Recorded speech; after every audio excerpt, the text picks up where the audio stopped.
Welcome to Book Bites, your weekly dose of literary delight. We dive into Amazon's top-selling books, giving you the lowdown on what's hot and what's not. Join us as we uncover hidden gems, discuss captivating storylines, and analyze the minds of best-selling authors. Whether you're a seasoned reader or just starting your literary journey, there's something for everyone.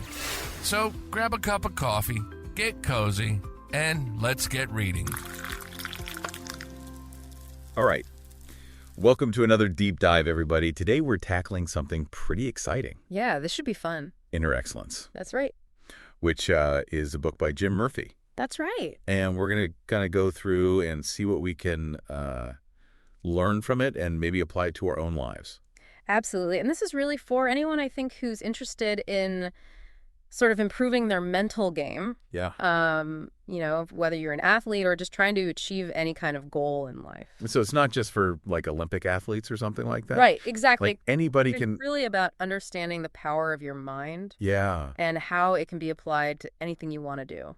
So I guess the first thing that we should probably talk about is like, what does inner excellence even mean? Yeah, that's a great question. Like when you hear that, what do you think of? Well, I think for me, it's about recognizing that we all have this incredible potential inside of us. Uh-huh.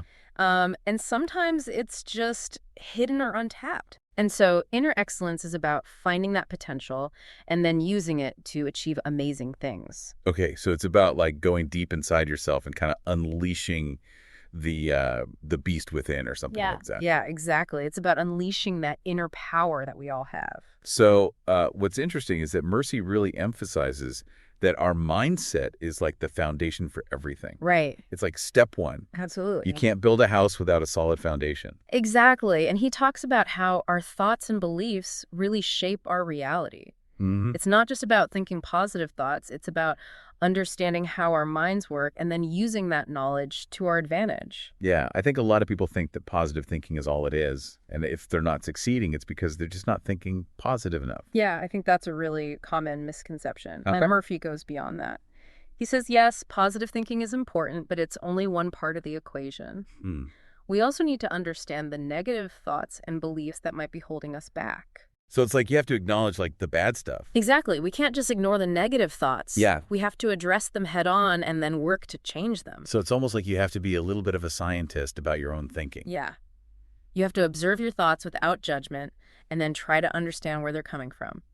That's cool. And one thing that I thought was really interesting was that he makes this point that we often mistake symptoms for the root of the problem. That's such a good point. So like, you might feel anxious about a presentation, but that anxiety might actually be coming from a deeper belief that you're not good enough. Absolutely. We often focus on the surface level symptoms, but we don't always dig deeper to find the underlying cause. Yeah, and that's where I think his practical approach comes in. Right. Because he gives you like actual steps you can take to work on your mindset. Yeah, it's not just theory. Yeah. He provides concrete techniques and exercises that anyone can use. Yeah, that's, I think, what sets his book apart from a lot of other self-help books. For sure. It's not just airy-fairy concepts. Yeah. He gives you practical tools that you can implement in your own life. Yeah. And I think when people hear mental training, they often think of, like Olympic athletes or something like that. But, Murphy makes it clear that this is for everybody. It is for everybody. It's not just for, people who are trying to win gold medals. Exactly. So I'm curious, like, what are some of the techniques that stood out to you as you were reading the book? Well, one of the key techniques that he talks about is self-awareness. Okay. And that's all about recognizing your thought patterns and how they're affecting your emotions and your behavior. So it's about paying attention to those thoughts that are running through your head all the time. Yeah. And becoming aware of how they're influencing you. I feel like that's something that people don't really do. No, I agree. Like they're just kind of on autopilot. They are. And they're not really aware of the thoughts that are driving their actions. Yeah, so like, have you ever tried to become more aware of your own thoughts like that? Oh, absolutely. It can be a real challenge at first, but it's so rewarding because once you start to see those patterns in your thinking, you can start to change them. It's like suddenly you're paying attention to that little voice in the back of your head that's been running the show. Exactly. And sometimes that voice is not very helpful. Right. It might be telling us negative things or holding us back. Yeah. And so once you're aware of those thoughts, What does Murphy suggest you do about it? Well, he gives you a bunch of different strategies for managing your emotions so they don't control you. Okay. So, for example, he talks about the importance of reframing negative thoughts. So instead of saying, I can't do this, you might say, this is going to be challenging, but I'm going to give it my best shot. Yeah. So it's about changing your perspective and looking at things in a more positive light. It's like you're taking control of the narrative in your head. Exactly. And he also talks about the importance of building confidence, which is something that we all struggle with from time to time, for sure. And he gives you specific techniques for boosting your self-belief. Like what kind of things? Well, one thing he suggests is to focus on your past successes. So instead of dwelling on your failures, he says, think about all the times you've achieved something great. Yeah. And remind yourself that you're capable of doing amazing things. That's a good point, because I feel like a lot of people get caught up in like the one time they messed up. Yeah, and they forget about all the times they succeeded. Totally. And then they start to doubt themselves. Exactly. Yeah, so focusing on those past successes can be a really powerful way to kind of like rewire your brain. Absolutely. It's about building that positive self-image. Okay, so we've talked about mindset, we've talked about self-awareness, we've talked about managing emotions and building confidence. What else does Murphy cover in the book? Well, one of the things that he really emphasizes is the importance of focus and concentration. Right. Because I feel like in today's world, it's so hard to focus. It is. We're constantly bombarded with distractions. Social media, email, text messages, like it's just nonstop. Exactly. And it can be really difficult to stay focused on the task at hand. Yeah. But Murphy offers some really cool strategies for staying present and truly focusing on what matters. Okay, so like what are some of those strategies? Well, one of the things he talks about is the importance of creating a distraction-free environment. So that might mean turning off your phone or putting it in another room or closing your email tab and just focusing on one thing at a time. I feel like that's so hard for people to do. It is, but it's so important because when we're constantly switching our attention from one thing to another, we're not really giving our full attention to anything. I'm not doing anything well. Exactly. So he really encourages people to focus on one task at a time and give it their undivided attention. Okay, so it's like monotasking instead of multitasking. Exactly. Monotasking is the way to go. I like that. And then what about visualization? Does he talk about that? Yes. Visualization is a big part of his approach. And he's not just talking about daydreaming here. He's talking about a deliberate technique called mental rehearsal. Okay, what's that? So mental rehearsal is where you vividly picture yourself going through the steps of achieving a goal. And you use all your senses. So you're not just seeing yourself succeed, you're also hearing, feeling, smelling, tasting everything. Wow. So it's like a full-on immersive experience. It is. And the idea is that when you vividly imagine yourself doing something, your brain actually fires in a similar way to if you were actually doing it. Wait, so you're saying that my brain doesn't know the difference between me actually doing something and me just imagining it? Well, it's not that your brain doesn't know the difference, but the neural pathways that are activated are very similar. Wow, that's crazy. So by mentally rehearsing something, you're essentially training your mind for success. That's so It's like a mental workout. Yeah, I can see how that would be helpful for like athletes who are trying to improve their performance. Absolutely. But it can be helpful for anyone who's trying to achieve any kind of goal. Like if you're trying to learn a new skill or overcome a specific challenge. Mental rehearsal can help you prepare your mind for success. That's awesome.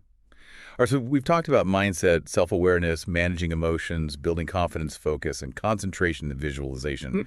What else is there? Well, one of the things that Murphy also emphasizes is that everyone faces setbacks. Right. It's not about avoiding them. It's about how we handle them. Because setbacks are inevitable. Exactly. Everyone experiences setbacks and failures. But it's how we respond to those setbacks that determines our success. So how does Murphy suggest we handle setbacks? Well, he emphasizes the importance of resilience, which is the ability to bounce back from adversity. And he gives a lot of examples of people who have faced incredible challenges, and yet they've come out stronger on the other side. So it's like turning those setbacks into opportunities for growth. Exactly. It's about reframing our experiences and looking for the lessons that we can learn. Can you give me an example of what you mean? Sure. He tells the story about an athlete who suffered a career-ending injury. Oh, wow. And instead of giving up, she used that setback as an opportunity to dive into coaching and mentoring other athletes. So she took her passion for her sport and she found a new way to express it. That's amazing. Yeah. And she ended up having an even bigger impact on the world than she would have if she had continued competing. So it's like she found a new purpose. Exactly. Yeah. And that's what resilience is all about. It's about finding a way to move forward even when things are tough. That's really inspiring. Okay, so one thing that I wanted to touch on is that the review of the book mentioned that it leans heavily on sports examples. Right. And I could see how that might feel a little off-putting to someone who's not a huge sports fan. Yeah, I can see that. Like, I'm not a huge sports person myself. Right. And so I was wondering, like, what would you say to someone who's like, I'm not an athlete, this book isn't for me? Well, I would say that even though the book uses a lot of sports examples, the principles themselves are universal. Okay. So whether you're an athlete or an artist or an entrepreneur, these mental techniques can be applied to any goal that you're striving for. So it's really about the underlying principles, not the specific examples. Exactly. It's about understanding how your mind works and then using that knowledge to achieve your goals. That makes sense. Yeah. Okay, so to kind of wrap things up, what would you say is the main takeaway from Inner Excellence? I would say that the main takeaway is that inner excellence isn't some magical ability that some people have and others don't. It's about mindset and training. And if you're willing to put in the work, you can cultivate inner excellence within yourself. So it's not like you're born with it or you're not. Right. It's something that you could develop over time. Exactly. It's a skill that you can learn and practice just like any other skill. I love that. Yeah. And I think that's a really empowering message. It is. It means that we all have the potential to achieve amazing things. Awesome. Well, hey, thank you so much for taking the time to chat with me about Inner Excellence today. Oh, it was my pleasure. I really appreciate it. It was a great conversation. Yeah. And for everyone listening out there, if you're interested in learning more about this book and maybe starting your own journey to Inner Excellence, I highly recommend checking it out. Absolutely. It's a great read. And let us know what you think. Yeah, we'd love to hear from you. Awesome. All right. Well, that's it for today's deep dive. Thanks for listening, everyone. We'll catch you next time. See ya. Bye. Bye. That's all for this episode of Book Bites. We hope you enjoyed our review. And if you did, please like, share, and follow our podcast. And don't forget to leave a comment with your thoughts on the book. We love hearing from our listeners.